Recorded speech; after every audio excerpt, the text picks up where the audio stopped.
Boa noite, pessoal, tudo bem? Então, conforme eu prometi na aula de hoje, eu tô gravando esse vídeo para falar daquele princípio que ficou para trás, para a gente deixar tudo redondinho da nossa matéria, para fazer a prova aí no dia 20 de maio, conforme a gente combinou na aula hoje, tá?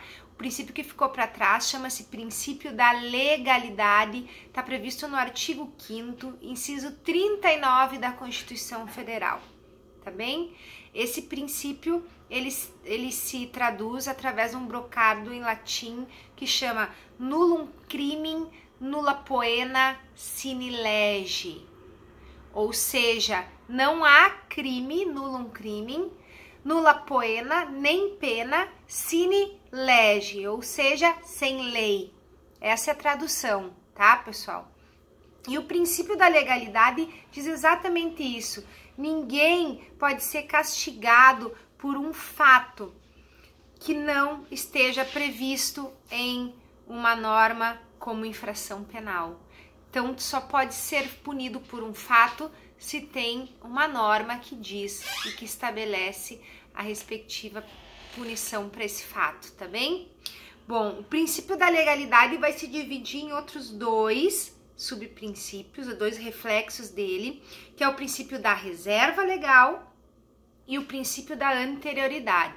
O da reserva legal vai dizer que somente uma lei em seu sentido estrito pode estabelecer tipos penais e definir as suas penalidades.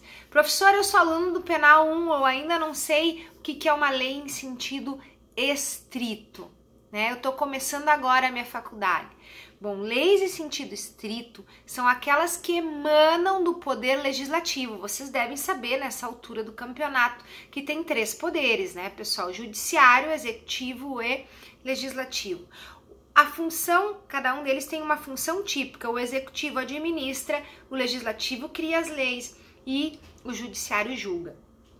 Tá? As funções tradicionais deles, as funções primordiais. E uma lei em sentido estrito é aquela que emana do poder legislativo. O poder legislativo, na esfera federal, ele é bicameral e se dá através do Congresso Nacional, que se divide em Câmara de Deputados e Senado. Na esfera federal, é a Assembleia Legislativa, através dos deputados estaduais. E na esfera municipal, através da Câmara de Vereadores. Esse é o poder, nosso poder legislativo, todos fazem leis, certo? Bom, existem algumas possibilidades do poder executivo legislar através de um decreto presidencial, por exemplo, de um decreto do prefeito, do governador, né? Como a gente tem visto muitos agora na época de pandemia. Então, essa função do onde o executivo cria leis através de decretos ou às vezes através das chamadas leis delegadas, que é o executivo fazendo uma função atípica, ele não pode, pelo princípio da reserva legal, não pode legislar sobre matéria penal. Por quê? Então, voltando, porque o princípio da reserva legal diz que só lei em sentido estrito pode estabelecer crimes e criar penas. Então, um decreto de um governador jamais vai poder, em um determinado estado da nossa legislação, tipificar como crime determinada conduta, tá? Então, não existe essa possibilidade. Nem o presidente Jair Bolsonaro não pode, por exemplo, estabelecer através de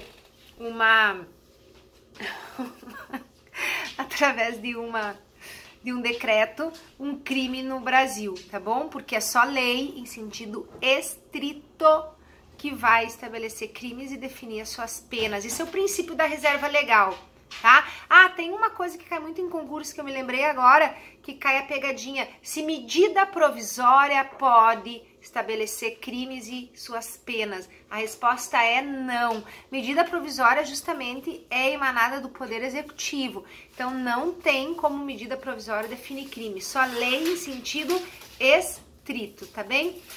E a outra coisa, pessoal, é que em matéria penal, o artigo 22 da Constituição diz o seguinte, que só a União, através da República Federativa do Brasil, então lá no Congresso Nacional, na Câmara de Deputados e o Senado, só a União pode legislar sobre matéria penal, municípios e estados não, tá? Diferente de outros países, por exemplo, como os Estados Unidos, onde cada estado tem uma autonomia de legislar sobre matéria penal, no Brasil não é assim. Então, o princípio da legalidade, só lei pode definir o que são os crimes e suas penas, reflete na reserva legal, só lei em sentido estrito, emanada do Congresso Nacional pelo Poder Legislativo, e também daí decorre o princípio da anterioridade, que a lei penal tem que ser antes. Anotem o seguinte: lei penal somente pode ser aplicada a fato cometido caso tenha se originado antes da prática delituosa.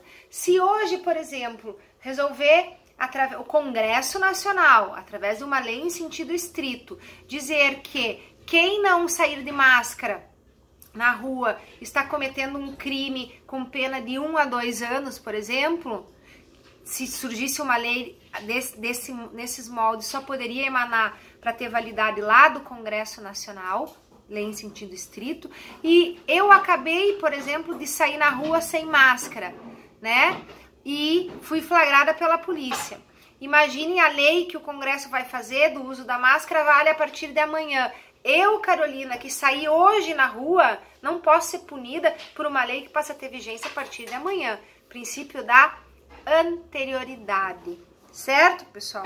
E para terminar, o princípio da anterioridade, ele tem uma coisa, ele traz um reflexo que cai muito em concurso público, em provas da ordem, que é a irretroatividade da lei penal mais gravosa, tá? Ou seja, a lei penal, que é mais grave, não pode retroagir para alcançar fatos anteriores a ela. Vou dar um exemplo: tráfico de drogas. Até 2006 nós tínhamos a lei 6368, que estabelecia a pena para o crime de tráfico de drogas entre 3 e 10 anos. Em 2006 veio a nova lei de drogas, 11.343, e estabeleceu a pena para o crime de tráfico de drogas para 5 a 15 anos. Aumentou, certo? Muito bem. Eu pergunto, imaginem eu, Carolina, presa por tráfico de drogas nos anos 2000, sobre a vigência da lei mais antiga e mais gravosa. O meu processo por morosidade do judiciário tá rolando, e agora, imaginem que a minha sentença sai em 2010, sobre a vigência da nova lei de drogas, com uma pena mais grave. Pergunta para vocês, eu vou ser condenada, a minha pena vai poder ser entre 3 a 10 da lei da época do fato, ou a nova lei já passa a incidir no meu caso, que ainda não fui julgada, e posso chegar a uma pena até 15 anos? Não. A nova lei, por mais que o meu processo ainda esteja em andamento e eu não tenha sido julgada, eu vou ter que ser julgada de acordo com a lei mais antiga, porque ela era mais benéfica. Isso se chama irretroatividade da lei mais gravosa. A lei penal mais grave não pode retroagir para alcançar fatos anteriores à sua vigência. Mas diferente da lei penal mais benéfica. A lei penal mais benéfica, ao contrário, essa sim retroage para alcançar fatos passados antes da sua vigência. Então, nós temos a de não retroatividade, então a não retroatividade da lei mais grave, matéria penal, mas também nós temos a retroatividade da lei mais benéfica. Então, para fechar, eu vou dar um exemplo dessa situação. Imaginem que o usuário de drogas, antes da nova lei em 2006, a pena para o usuário de drogas era de 3 meses a 1 ano. E a partir de 2006, com a nova lei, não tem mais pena de prisão para o usuário de drogas, tá? Tem advertência, frequência a cursos de reabilitação e multa nos mais graves dos casos, tá? Imaginem que eu, Carolina, estou com um processo em andamento de 2005 por uso de drogas. A nova lei muda em 2006, o meu processo ainda continua lá pendente de julgamento. Pode, em 2007, quando sair a sentença, me aplicarem a lei que já não tem mais vigência da época do fato, que tinha pena de 3 meses a 1 ano? Não, não pode, tá? Porque a lei Mas, professora, por que para o tráfico valeu voltar para ficar vigindo ainda uma lei que já morreu e agora para o usuário não? Porque a lei que já morreu é mais gravosa. Então, a nova lei vai retroagir, porque mais benéfica, para alcançar a minha situação. Tá bem? Então, dívida paga, tudo certinho. Semana que vem vamos ter a aula de noite no horário normal, tá bem? E desejo um bom final de semana e a gente se encontra de novo lá. Um beijão!